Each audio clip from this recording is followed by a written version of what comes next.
il faut arriver à maintenir un dialogue ferme avec les pays d'origine pour qu'ils reprennent ceux qui sont en situation illégale ici, d'autant plus que beaucoup de ces pays d'origine sont des pays pour lesquels on délivre des visas. Et c'est pour ça qu'il y a eu à un moment donné une politique de sanctions de fait de ces pays de départ, avec cette idée de restreindre le nombre de visas, mais il est important d'avoir cela en tête. Je pense que le principal facteur à l'immigration illégale, c'est la difficulté de renvoyer les illégaux. Donc moi, je m'appelle Didier Lesky, je suis le directeur général de l'Office français de l'immigration et de l'intégration, qui est donc un établissement public opérateur du ministère de l'Intérieur et qui est en charge de l'accueil de l'ensemble des immigrations et en particulier des demandeurs d'asile. Et l'OFI met en place le premier parcours d'intégration dans la société française, en particulier avec les cours de langue et la présentation de la société française, disons des cours d'instruction civique. Et vous êtes aussi l'auteur du tract. Et je suis aussi l'auteur d'un tract, d'un livre chez Gallimard, Tract Gallimard, qui s'appelle « Ce grand dérangement, l'immigration en face », qui essaye de faire le point sur les problèmes d'immigration, avec cette idée que les débats autour de l'immigration sont des débats très techniques et en même temps très passionnels, et que ce qu'il manque souvent, c'est la précision et la capacité à rester dans la raison plutôt qu'à se laisser emporter par l'émotion. Je voudrais commencer par une question pour bien définir notre conversation, en tout cas pour qu'est-ce qu'aujourd'hui ça signifie immigrer? C'est-à-dire comment quelle est la définition de l'immigré? Alors, un immigré, c'est quelqu'un qui est né étranger à l'étranger. Aujourd'hui, il y a en France un peu plus de 7 millions d'immigrés, dont 2,5 millions ont la nationalité française. Ça fait aux alentours de un peu moins de 11% de la population française qui est d'origine immigrée. Voilà. La particularité de la situation présente, c'est qu'on a une évolution du profil démographique de l'immigration. Disons que jusqu'à le milieu, la fin des années 80, la majorité des immigrés en France venaient des pays d'Europe, en particulier d'Europe du Sud. C'est l'époque des Italiens, des Portugais, des Espagnols, qui sont en partie toujours là, mais qui est une population beaucoup plus âgée, que les nouvelles générations d'immigrés, et aujourd'hui la majorité des immigrés viennent du sud du monde, et en particulier de plus en plus des immigrations bien sûr du Maghreb et des immigrations subsahariennes. On a une immigration algérienne qui est très ancienne, mais on a eu une accélération de ces immigrations du sud du monde à partir des années 80, 90, 2000, en particulier l'arrivée des subsahariens. Est-ce qu'on connaît l'âge moyen des immigrés? Alors, l'âge moyen des immigrés, il faudrait voir immigration par immigration. Comme je dis, les immigrés du sud de l'Europe, c'est plutôt une population âgée. Mais les immigrés qui arrivent aujourd'hui sont beaucoup plus jeunes, aux alentours de 30-35 ans. Et on a une immigration particulière qui est celle de la demande d'asile. Et là, on a une immigration de demande d'asile. 138 000 premières demandes l'année dernière. On va dépasser ces 138 000 cette année en 2023. Et là, on a une population qui est très jeune. Pour prendre un exemple, la moyenne d'âge des Afghans qui demandent l'asile en France, c'est aux alentours de 27 ans. D'accord. Et donc, sur les 7 millions aujourd'hui, il y en a combien qui sont issus d'un pays européen VS ceux qui sont issus du sud de la Méditerranée? On a une répartition géographique? On a une répartition géographique, c'est-à-dire que la majorité aujourd'hui viennent du sud du monde. Voilà, les Européens sont minoritaires dans l'immigration, et les grands pôles, je dirais, démographiques, c'est le Maghreb, l'Afrique subsaharienne, et puis de plus en plus des immigrations d'Asie. On peut penser aux Turcs, ou les Bangladais, les Afghans. Voilà. Mais l'essentiel des titres de séjour donnés aux immigrés, par exemple, l'année dernière, qui viennent rejoindre la France, eh bien, c'est d'abord le Maghreb. Très bien. Et alors maintenant, on a posé les choses, mais quelle est la tendance? Parce qu'il y a la situation, la photo, mais quelle est la tendance? On assiste à une accélération, évidemment, on voit que les chiffres augmentent, mais quelle est j'allais dire, la force de cette tendance? Alors, est-ce que c'est exponentiel? La force de cette tendance, l'ensemble des pays d'Europe, de l'Union européenne, constitue une zone où les personnes souhaitent venir, et on a une augmentation qui se fait importante depuis le début des années 2000. au début des années 2000, la France, c'est 7% d'immigrés dans la population. Comme je vous l'ai dit aujourd'hui, c'est un peu moins de 11%. Mais par exemple, si on prend la Suède, c'était 10% de la population qui était immigrée au début des années 2000. Aujourd'hui, c'est 20%. On a une augmentation dans l'ensemble des pays d'Europe. La France n'est pas le pays où l'augmentation est la plus forte, mais elle existe et c'est une tendance générale. Et la deuxième chose, c'est que la demande d'asile, elle, est extrêmement forte. Il n'y a jamais eu autant de demandeurs d'asile en France qu'aujourd'hui, mais on est en dessous de l'Allemagne. Mais l'Europe est le continent espéré. Et pour résumer, on n'a jamais eu autant d'immigrés en France qu'aujourd'hui, mais on n'est pas le pays d'Europe où il y a le plus d'immigrés, et il n'y a jamais eu autant de demandes d'asile qu'aujourd'hui en Europe. La France n'est pas le pays qui reçoit le plus de demandeurs d'asile. D'accord. Et, si on reprend les motifs d'entrée en Union européenne et en France, on sait qu'il y a les étudiants, il y a les demandeurs d'asile, etc. Est-ce qu'on peut quantifier chaque année est-ce que vous pouvez nous distribuer un peu le nombre de titres de séjour donnés tous les ans en France, il évolue en fonction des années. On a aujourd'hui une situation qui n'existait pas encore il y a 3-4 ans, c'est que le premier motif d'entrée, ce sont les étudiants qui ont dépassé l'immigration familiale. Plus de 100 000 étudiants ont obtenu un titre de séjour pour étudier en France. Les étudiants, c'est un marché mondial. Et donc la France est le premier pays des étudiants francophones, bien sûr. Donc eux, ils repartent après. Une partie repart et une partie reste, on le sait. On sait combien sur les étudiants, combien reste sur les... Non, on ne sait pas précisément parce que c'est lissé dans le temps en fonction des années d'études, etc. Pareil, sur les étudiants, c'est Sud-Monde ou c'est, pour le coup, j'imagine que c'est peut-être un peu plus international? Alors, les étudiants qui viennent, c'est d'abord des étudiants qui parlent français, des étudiants francophones. La première nationalité en nombre d'étudiants, ce sont les Marocains. On a un peu plus de 400 000 étudiants étrangers inscrits dans les universités françaises. La première nationalité sont les étudiants marocains. Et bien évidemment, après, on a aussi les Algériens. Et puis, ces dernières années, on avait une forte arrivée des étudiants chinois qui s'étaient un peu taris pendant la période du Covid, mais qui reprend. Et là, on a de nouveau une reprise, et puis bien sûr les étudiants de l'Ouest africain francophones. Voilà, on voit aussi des étudiants d'autres pays européens qui viennent en France, mais le critère déterminant, c'est d'être francophone. Donc on voit bien quel est le bassin de recrutement spontané. Et puis, pardon, mais juste une dernière question là-dessus, mais en fait, pour être très clair, est-ce que ces échanges, en tout cas d'étudiants, sont parfois un moyen pour rentrer en France? C'est ça que je voulais dire. De la part de pays, d'immigrés.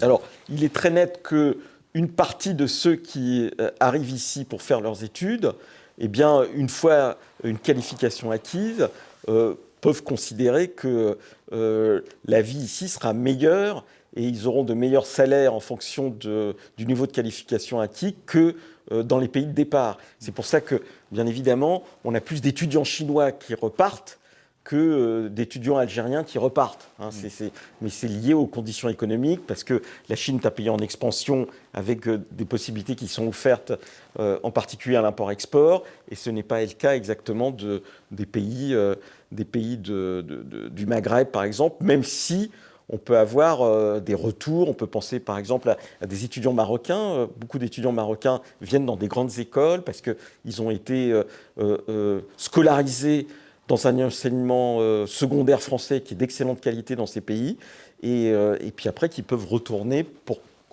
participer de la direction du pays. Mais on a une partie des étudiants qui considèrent, et on peut considérer qu'ils font une appréciation assez juste, qu'ils n'auront pas des situations dans leur pays d'origine qui correspondent à leur niveau de diplôme. Très bien. Donc les étudiants, ensuite... On a l'immigration familiale, et dans l'immigration familiale, il faut toujours faire la distinction entre les conjoints de Français et les proches de résidents. Dans l'immigration familiale, le plus gros, ce sont les conjoints de Français avec des mariages qui sont, pour beaucoup, contractés dans les pays de départ. Et après, vous avez le regroupement familial qui, lui, est minoritaire. C'est aux alentours de 90 000 personnes quand on prend et les conjoints de Français et ce qu'on appelle stricto sensu le regroupement familial. La France est un pays qui historiquement donne la nationalité française et c'est pour ça que vous avez aussi dans cet item le fait que vous avez des conjoints de Français avec des mariages contractés dans les pays d'origine qui sont importants. Et puis vous avez une reprise de l'immigration de travail. 50 000 l'année dernière, un peu plus de 50 000 personnes ont obtenu un titre de séjour au titre du travail. C'est une bonne nouvelle du point de vue de notre économie parce que ça veut dire qu'il y a de nouveau une arrivée importante de compétences. Pendant très longtemps, l'immigration était corrélée au développement économique du pays et les difficultés d'intégration, elles sont nées en particulier à partir du moment où il y a eu ce découplage entre développement économique et immigration, et où l'immigration familiale a pris le dessus sur l'immigration de travail, au moment où la France a connu des difficultés économiques qui ont amené à une désindustrialisation du pays, et donc à des difficultés d'intégration, puisque l'intégration, c'est historiquement par l'emploi qu'elle s'est faite. Et donc sur l'immigration de travail, c'est des hautes compétences. Alors, est-ce qu'on est sur un drain brain Les compétences qui arrivent dans l'immigration de travail, ce sont des compétences dans ce qu'on appelle les métiers en tension. Beaucoup de métiers en tension sont en réalité des métiers qui demandent des qualifications. Beaucoup d'informaticiens, on peut penser aussi aux médecins, conducteurs de chantier dans le bâtiment. Voilà les compétences qui sont appelées et qui arrivent légalement. Alors, donc, pour résumer, sur l'immigration légale, le dernier chiffre qu'on ait, ça correspond à combien de personnes sur une année? Alors, dans l'immigration légale, 200, 220 000 personnes en fonction des années, c'est-à-dire de l'immigration où vous avez à la fois l'immigration familiale, l'immigration de travail et les étudiants, auxquels il faut rajouter les personnes qui obtiennent l'asile, 30 à 40 000 personnes tous les ans. Et puis, vous avez une immigration qui est, quand elle est là, en situation légale, même si une partie d'entre elles, on le sait, va être déboutée de la demande d'asile, puisqu'il s'agit de la demande d'asile, 138 000 l'année dernière. Et donc, les 138 000 personnes, pendant qu'elles sont en demande d'asile, elles sont en situation légale. Donc, vous pouvez les rajouter à ceux qui ont déjà obtenu le titre de séjour. Très bien. Si on parle maintenant de l'immigration illégale, oui. Quels sont donc les chiffres et tendances sur l'immigration illégale? Alors, l'immigration illégale, on a du mal à la quantifier en termes de flux, naturellement parce qu'elle est illégale, mais ce qui fait l'illégalité, si vous voulez, c'est pour beaucoup des personnes qui sont déboutées de l'asile ou des personnes qui ont obtenu un visa de court séjour et qui, à la fin du visa de court séjour, ne rentrent pas dans leur pays d'origine. La France est un pays qui donne beaucoup de visas, autant que d'autres. Mais enfin, on n'est pas, comme on l'entend souvent, un pays qui est fermé. La France est un pays ouvert, comme l'Europe n'est pas une forteresse. L'Europe est un pays ouvert. Et c'est pour ça qu'au sein des pays européens, comme en France, il y a une augmentation de la proportion des immigrés dans la population globale. C'est justement parce qu'on est un pays ouvert. Mais en ce qui concerne l'immigration illégale, on ne peut pas savoir en flux. Ce qu'on sait, c'est qu'il y a plus de 400 000 personnes qui bénéficient de l'aide médicale d'État. L'aide médicale d'État, c'est la prise en charge des soins pour les personnes en situation irrégulière. Et donc, ça nous permet de quantifier. Après, quelle est la part de ceux qui sont en situation irrégulière qui n'a pas l'aide médicale d'État?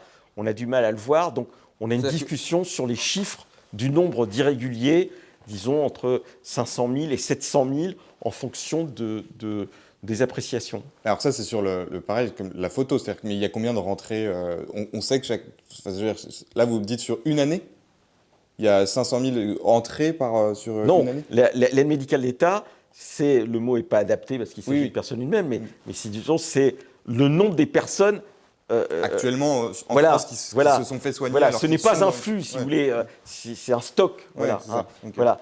Le flux des entrées illégales, il est difficile à quantifier. On peut le quantifier d'une certaine manière à travers la demande d'asile, puisque en fonction des années, disons entre les 2/3 et les 3/4 des personnes qui demandent l'asile ne l'auront pas. Et une partie de personnes qui demandent l'asile et qui ne l'aura pas retournent dans le pays d'origine ou sont raccompagnées dans le pays d'origine soit par le retour volontaire, soit par le retour contraint, et puis il y a une partie qui reste. Et donc c'est ce flux-là, et qu'on a du mal à quantifier, qui fait la clandestinité, si vous voulez. Donc pour conclure notre conversation, aujourd'hui, on a à peu près combien de personnes qui rentrent chaque année en France? Alors, soit légalement, soit illégalement. Et ma question, c'est qu'est-ce que vous pensez de cette situation? Alors, pour bien avoir... Combien de personnes rentrent en France de manière légale ou, une fois rentrées en France, obtiennent un statut qui les met en situation légale? Eh bien, je vous ai dit, c'est en gros les 200 000, 220 000 personnes qui obtiennent un titre de séjour, dont certaines étaient déjà présentes sur le territoire et qui vont devenir en situation légale, auxquelles il faut rajouter les demandeurs d'asile qui, eux aussi, vont devenir en situation légale. Donc, vous voyez, 200, 220 000 plus 130, 140 000, ça fait 360 000, si vous voulez, 400 000. Voilà. Mais c'est difficile d'harmoniser les flux, si vous voulez, mais ça vous donne une idée générale. Voilà. Qu'est-ce que vous pensez de ce niveau? Alors, je pense que la question de l'immigration n'est pas une question de nombre, même si, bien évidemment, il y a un sujet de nombre, mais c'est plutôt les conditions sociales de l'accueil, et c'est la capacité à prendre en charge les personnes, à répartir la charge de l'accueil et à faire en sorte que les parcours d'intégration se fassent. Et donc, la difficulté que nous avons, et qui n'est pas propre à la France, mais qu'on retrouve dans beaucoup de pays européens, c'est celui de maîtriser les flux pour faire en sorte que le flux, dans sa volumétrie, ne mette pas en cause et la cohésion sociale et ne soit pas tel qu'il empêche toute politique d'intégration.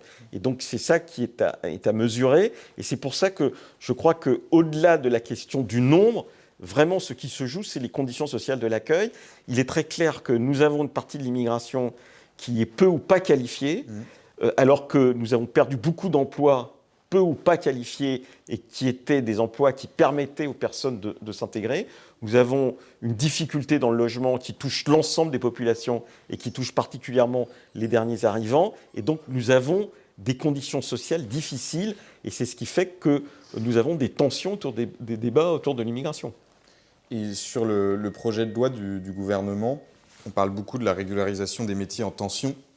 Est-ce que vous pensez que ça peut faire un appel, ou en tout cas un appel à une immigration irrégulière encore plus importante du fait de, voyez, maintenant que vous êtes venu irrégulièrement en France, vous pourrez potentiellement avoir vos papiers. Qu'est-ce que vous pensez de ce projet-là? La question de la régularisation des personnes, c'est un sujet ancien. La France pratique la régularisation au fil de l'eau depuis très longtemps. Et du reste, Jean-Pierre Chevènement, ministre de l'Intérieur, avait intégré dans la loi un processus de régularisation pour toute personne qui était là depuis 10 ans. Et depuis 10 ans, c'était aussi ce qui était intégré dans les conventions franco-algériennes ou franco-tunisiennes qui permettaient à toute personne présente depuis 10 ans d'obtenir une régularisation. Et c'est important, cette régularisation au fil de l'eau, parce qu'il y a des situations d'insertion de fait, et en particulier par le travail ou par la naissance des enfants, qui font que, de toute façon, on sait qu'il n'y a pas d'autre solution que de donner un statut légal. Et ne pas le faire augmente plus des difficultés sociales ici sans qu'on n'arrive jamais à les résoudre. Voilà. La question des métiers en tension est une question en réalité où la discussion est très souvent un peu floue parce que beaucoup de métiers en tension supposent des qualifications. Et il est très clair qu'une partie des clandestins qui sont ici ne rempliront pas les conditions de formation pour accéder à ces métiers en tension. Il faut ajouter que dans certains métiers en tension, on a une demande des inscriptions, par exemple, de personnes à Pôle emploi qui pourraient satisfaire les métiers en tension, mais ça renvoie en fait à des discussions sur qu'est-ce que c'est que ces métiers, leur pénibilité, le niveau de salaire offert, pourquoi ils ne sont pas remplis par des personnes qui sont ici. Mais l'idée de régulariser des personnes qui sont effectivement insérées dans le tissu économique, ça me semble plutôt une bonne chose. Est-ce que ça crée un appel d'air ou pas? Moi, je n'utilise jamais le mot appel d'air. Je pense que les facteurs d'immigration sont multiples.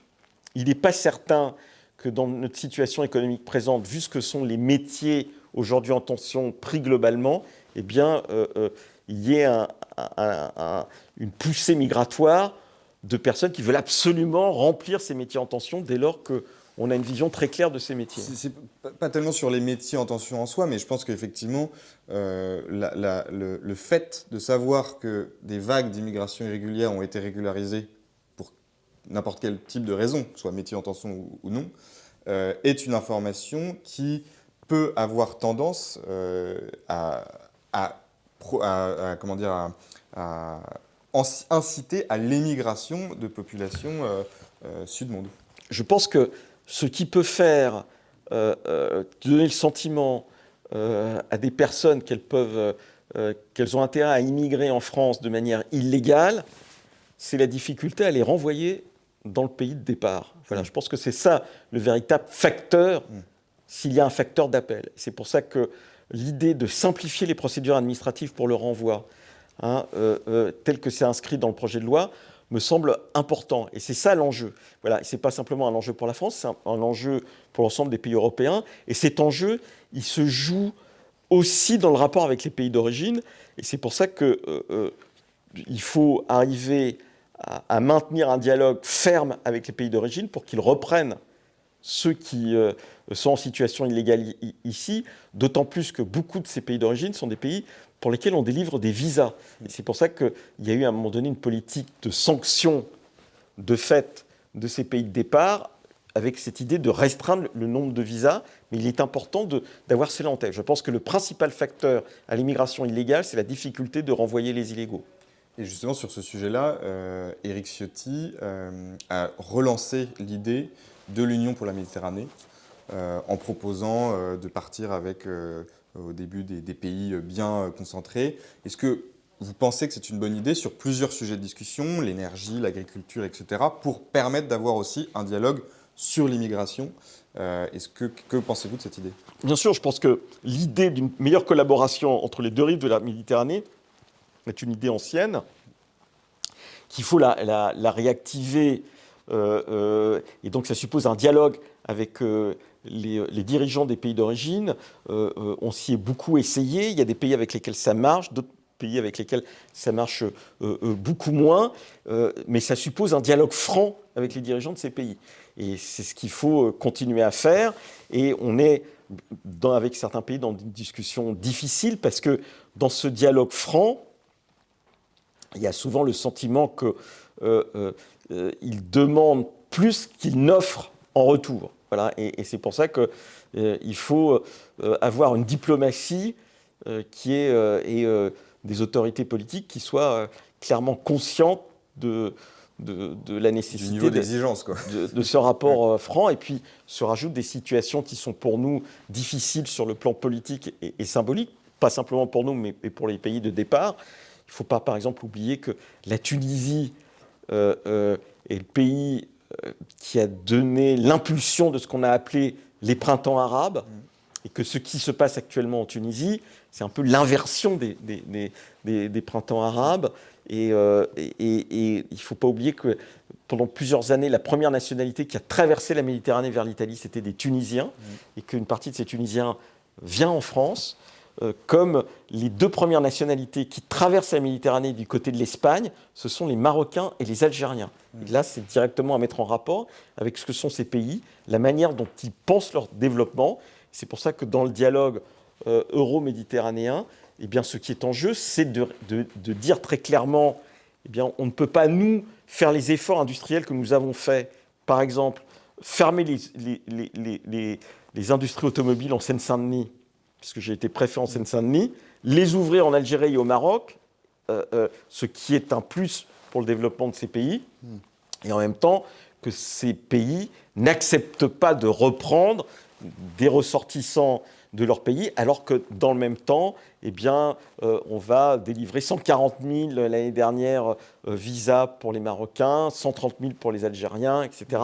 Voilà. Il y a donc la nécessité d'un dialogue franc. Je crois que c'est ce qu'essaye de faire le gouvernement. Le président de la République a été un des premiers présidents à mettre en avant cette idée des visas comme sanction possible. Ce n'est pas une discussion simple, mais il faut la tenir. Très bien. Dernière question, est-ce que sur ce sujet-là ou sur un autre, vous avez un livre à recommander pour approfondir potentiellement ce sujet ? Alors, peut-être d'abord le mien, hein, mais modestement, mais enfin. Et puis, je pense à un livre récent parce que dans cette histoire d'intégration et d'immigration, on sait bien qu'on a une tension particulière avec l'histoire qu'on a avec l'Algérie, par exemple. Et je pense au livre de Benjamin Stora qui s'appelle L'Arrivée et qui n'est pas exactement un problème d'immigration au sens où on l'entend, puisque il s'agit de personnes qui étaient françaises, mais oui, il aborde bien cette question de qu'est-ce que c'est que l'intégration culturelle quand on vient d'un pays différent, avec une culture différente, etc.